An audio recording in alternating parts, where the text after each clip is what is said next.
Hey guys, I'm just on my way right now to my leg appointment and to get my new leg. They've been in the process of making this particular leg since October of last year. It's January. The leg that my guy made me was way too small, way too tight. I couldn't even get my leg all the way inside of it.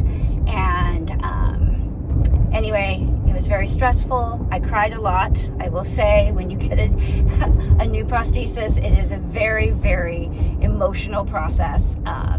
So I am just trying to think happy thoughts, be in a good headspace before I get there, just because I genuinely don't know what to expect. He did give corrections.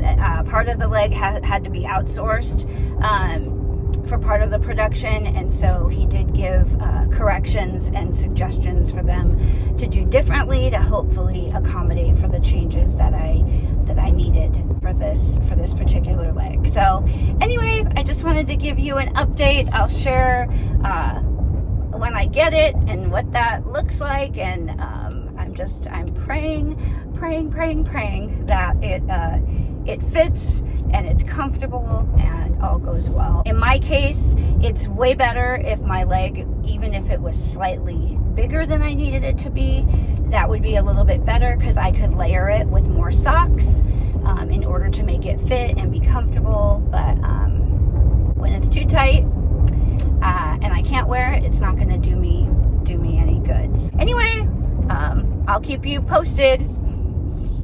I'm here in the office.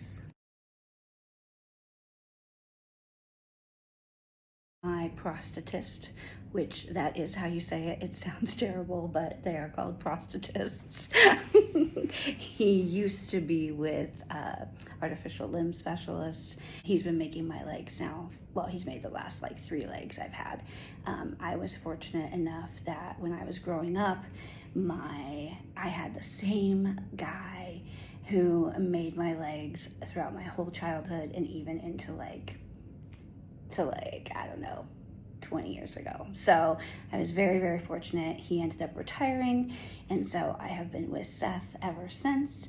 And he recently switched companies. When you find a good one, a good guy who can make your legs, you stick with them and you will follow them no matter what company they go to. So that's just kind of my opinion and my view on it. It's too big of a risk to go to a new place. Please wish me luck. It is not looking good. I can't get in past this point into my leg. It needs to go up to here to fit me. It's just way too tight, just like the other one. So I am not in a good place at the moment.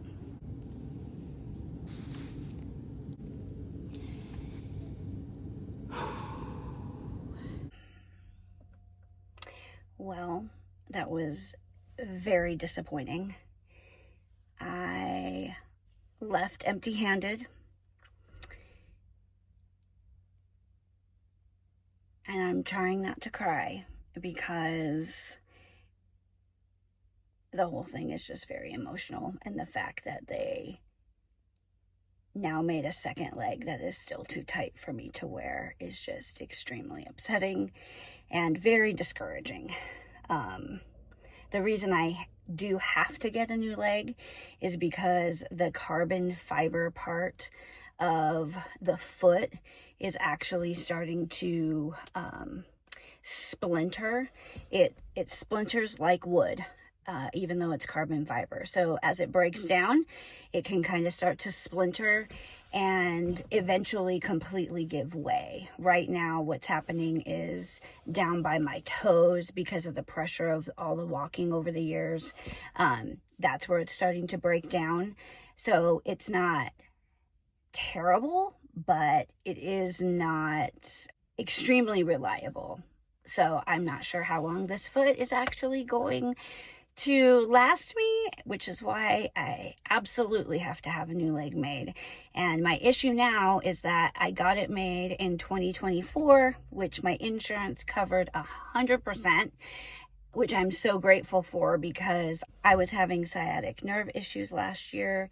And so I went to a chiropractor and I did a care package with them to get physical therapy and adjustments to help with that, which it totally did. But because of that, I ended up paying so much money, and I knew I wanted to get my leg in the same year so that I had met my deductible and didn't have to pay anything.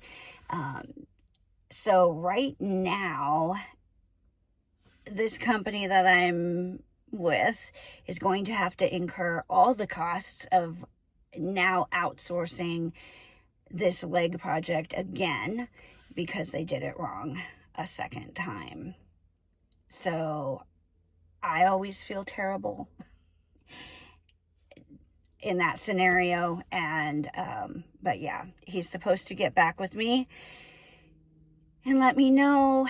One of the suggestions he said was maybe he could just go to the company that they're having to outsource the part of fabrication that he cannot oversee. And maybe he said maybe he would just go and be there to help with that process, or maybe even do it himself at that location. It is very challenging, I think, for him. He's used to doing everything himself, and now that he has to outsource to a company he's never really worked with, and gave them suggestions and things that they needed to fix, and obviously, as you saw, they did not fix them. And so I can't wear a leg I can't get into, and they're gonna have to make it right, and I don't know how long that will take. I'm kind of back to the drawing board, and it could take several months at this point to hear back. And anyway, just not fun. It's not fun, and it's emotional. And I was really hoping I was going to go in today and come home with a leg that was amazing and that totally fit. And obviously that was not the case. Well, I will keep you posted on when I hear back and what the plan is for what they're going to do for me. In the meantime, please comment down below if you have been in this situation before. If you feel my pain in this, it's not an easy process. So I know I'm not the only one who's been there. Thank you so much for watching Tina's Leg, where every day is leg day, even if it's a bad leg day.